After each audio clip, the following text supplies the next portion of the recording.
Sports aggression. പല കളിക്കാരും കോർട്ടിലുണ്ടാകുന്ന ചെറിയ വിഷയങ്ങളിൽ അങ്ങേയറ്റം ദേഷ്യപ്പെടുന്നത് നമുക്ക് കാണാൻ സാധിക്കാറുണ്ട്. ഇത്തരത്തിലുള്ള ദേഷ്യം വളരെ അക്രമങ്ങളിലേക്ക് വരെ കൊണ്ടെത്തിച്ചിരിക്കുന്നത് നമുക്കറിയാം.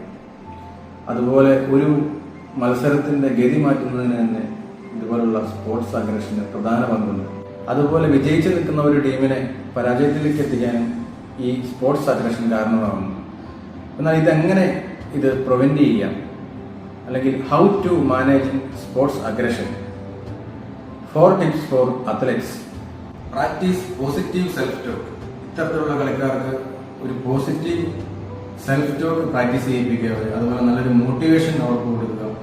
തികച്ചും ഈ ഒരു സെൽഫ് ടോക്ക് അവരെ കളിയിലേക്ക് തിരിച്ചു കൊണ്ടുവരുവാനും അവരുടെ പെർഫോമൻസ് ഇൻക്രീസ് ചെയ്യാനും സഹായിക്കും. Next one, use cue words. Cue words means പ്രചോദനം നൽകുന്ന വേർഡുകൾ അവരിലേക്ക് പങ്കുവയ്ക്കുക.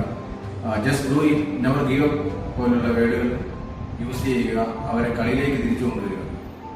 Practice deep breathing. കളിയിലെ പ്രശ്നങ്ങൾക്കിടയിൽ ഇവരെ ഡീപ് ബ്രീത്ത് ചെയ്യിപ്പിക്കുക. അത് ശാന്തരായി അവരുടെ ആ പെർഫോമൻസിലേക്ക് അല്ലെങ്കിൽ കളിയിലേക്ക് അവരെ തിരിച്ചെത്തിക്കുക. Next one, channelise aggressive energy towards positive. ഇതുപോലെ അഗ്രസീവ് എനർജിയുള്ള ഒരു പ്ലെയറിനെ പോസിറ്റീവ് എനർജിയിലേക്ക് ചാനലൈസ് ചെയ്യുക, അല്ലെങ്കിൽ അയാളെ ഡയറക്റ്റ് ചെയ്യുക എന്നുള്ളതാണ് ചാനലൈസ്. തീർച്ചയായിട്ടും ഈ 4 ടിപ്സ് നിങ്ങളുടെ സ്പോർട്സ് അഗ്രഷൻ കുറയ്ക്കുന്നതിന് സഹായിക്കുന്നു. അതുപോലെ നമ്മുടെ കോച്ചസ്, ട്രെയിനേഴ്സ് ഇവർക്കെല്ലാം ഇതിലുള്ള പങ്ക് വളരെ വലുതാണ്.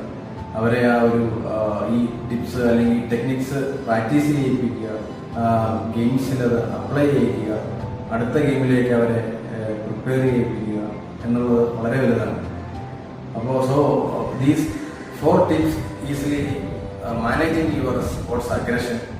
നിങ്ങൾക്കും ഇതുപോലുള്ള അഗ്രസീവായ പ്ലെയറെ അറിയാമെങ്കിൽ അവർക്കും ഈ വീഡിയോ അയച്ചു കൊടുക്കുക. Thank you.